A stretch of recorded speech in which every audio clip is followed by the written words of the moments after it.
How's it going, everybody? In this video, I have an update for you on the Rupp v. Bonta California assault weapons ban case. The Ninth Circuit just issued an interesting order that can impact how this case moves forward. So let's talk about this. But real quick before we jump into this video, if you think the state of California's ban on so-called assault weapons violates our Second Amendment rights, go ahead and hit that like button and subscribe. I also want to give a shout out to one of the main supporters of the channel, which is USCCA. Through your membership, you get training, education, and self-defense liability protection. So if you carry a firearm, I highly recommend you take a look into USCCA, and I'll put a link to them down in the details section. Also, I want you to know that this content is powered by the Firearms Policy Coalition. So head on over to joinfpc.org to help support the Second Amendment cause. Thank you again, Firearms Policy Coalition, for supporting this channel. So like I said in the intro, in this video, I have an update for you on the Rupp v. Bonta California assault weapons ban case that is currently in the Ninth Circuit before a 3-judge panel. Now, for those of you who are not aware, Rupp v. Bonta is a case challenging the state of California's ban on the possession of so-called assault weapons. The state of California has created a scheme that bans both a list of specific makes and models of firearms, but also bans firearms with specific types of characteristics. California Penal Code Section 30510 bans specific makes and models of firearms like Colt AR-15s, Steyr AUGs, Uzis, etc. If a specific firearm is on that list outlined in 30510, then it is banned in the state of California as a so-called assault weapon. Often these firearms are called Category 1 assault weapons, since it was one of the first state attempts to ban so-called assault weapons in the state. Well, after this statute was in place, the state of California, being how they are, decided that list of make and models of firearms was not enough, and they decided to expand on the ban on so-called assault weapons. This resulted in the creation of California Penal Code 30515. Under California Penal Code Section 30515, the state of California lists types of firearms with specific characteristics that they consider to be so-called assault weapons and therefore ban them. So, for example, a semi-automatic centerfire rifle with a detachable magazine and any offending feature like a flash hider, pistol grip, collapsible stock, forward pistol grip is considered to be a so-called assault weapon and therefore banned. This section is what has resulted in what you see with California gun owners having to put fin grips on their rifles and other types of configurations to make them so-called featureless rifles. And this is also what resulted in the creation of fixed magazine builds in the state of California so that people can use things like flash hiders, pistol grips, etc. on their rifles. So this case, Rupp, is a challenge not just to California Penal Code Section 30515's characteristic bans, but it is also a challenge to the Category 1 lists of make and models. Rupp was heard by a judge in the Central District of California, but that judge ruled in favor of the state of California. That decision was appealed then up to the Ninth Circuit and was submitted to a 3-judge panel in the Ninth Circuit for review. The 3-judge panel heard the oral arguments in this case on October of 2020, and since then we have been waiting for them to issue their ruling, and essentially they heard the oral arguments, everything had been submitted, but we were waiting to see what they would rule. Now, one thing that threw a wrench in all of this was that Rupp, along with many other Second Amendment cases in the Ninth Circuit, were put on hold until the Ninth Circuit en banc panel ruled in the Duncan v. Bonta California magazine ban case. Well, recently the en banc panel ruled in Duncan, which was unfortunately not in favor of Second Amendment rights. Instead, the en banc panel ruled for the state of California. However, that ruling being issued created a situation where all these other cases that were on hold for Duncan could now move forward. And in reaction to that Duncan decision, we recently received an order from the 3-judge panel in Rupp. So the order of the court was as follows. The panel unanimously believes that resolution of this appeal may be impacted by any opinion of the Supreme Court in the New York State Rifle and Pistol Association v. Bruin case. Any party may file a letter no greater than 3 pages within 15 days of this order, informing the court of its position on whether this appeal should be held in further abeyance pending the issuance of a decision in the New York State rifle case. Now, you may be asking yourself at this point, what does this mean?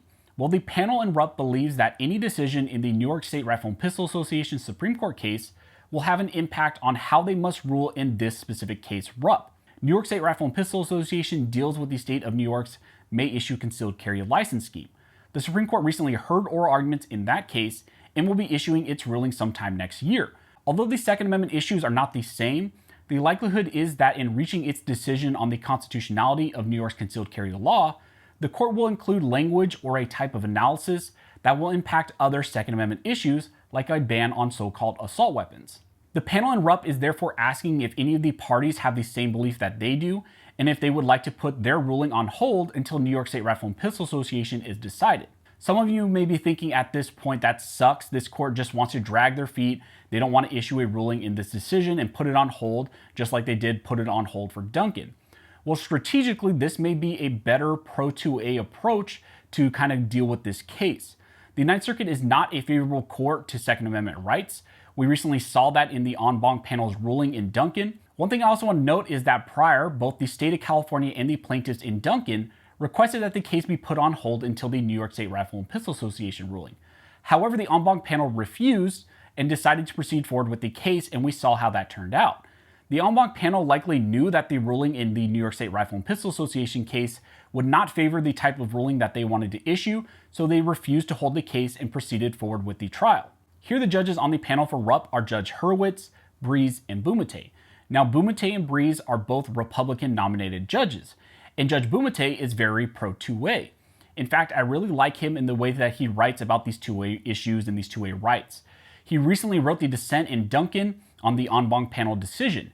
He wrote that courts need to use text, history, and tradition as the Second Amendment analysis instead of the clearly incorrect two-step approach and tiered-based scrutiny approach that the Ninth Circuit has deferred to in the past. In his recent dissent in Duncan, he stated, "This tiers of scrutiny approach functions as nothing more than a black box used by judges to uphold favored laws and strike down disfavored laws.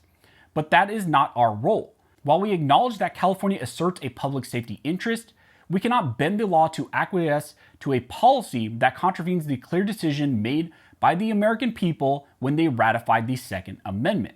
The judges in the majority of Duncan attacked Judge Bumate's approach as incorrect, even though that approach may be what the Supreme Court uses in the New York State Rifle and Pistol Association case. So Judge Bumate really gets it, and he knows that even a win here at this level for Rupp can be undone by an en banc panel ruling, and they have refused in the past to use the correct type of approach.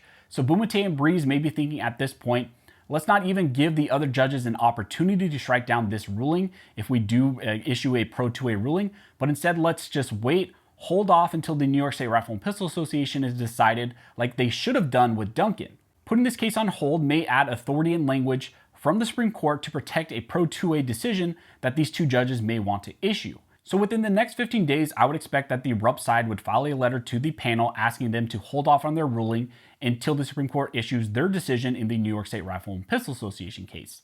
I think this may be the best approach going forward to get us the fastest pro 2A resolution on these issues. This is especially true since the Ninth Circuit has shown at large that its judges do not believe in our 2A rights and will rule against our rights any opportunity that they get. Hopefully that helps you understand what is going on with Rupp, and if anything else happens in this case or any other case that deals with these type of 2A rights in the state of California or in the Ninth Circuit, I will definitely let you know. If you have any questions, go ahead and comment down below and I'll try to answer the best of my ability. Also, if you like this video and like to support the channel, one of the best ways to do that is to like, comment, and subscribe. All those things help to fuel the algorithm or fuel Al Gore's rhythm. It adds fuel to his jet, and it signals to YouTube that you guys see value in these videos and in this type of 2A news. So thank you so much to everybody who's liked, commented, subscribed, who's hit the notification bell. You guys are directly impacting these videos, directly impacting this channel, and helping me to reach more people than I could have ever thought. So thank you so much for all of your support. If you don't have a comment in mind, just comment down below that you're commenting to fuel the algorithm. And also, if you're a new subscriber or longtime lurker and you finally subscribed, go ahead and comment down below that you're a new subscriber, and I'll make sure I comment back to you. So as always, thank you all for watching. Don't forget to like and subscribe. And never forget, this is Built by Armed Scholars, and stay safe, we maintain Armed Scholars.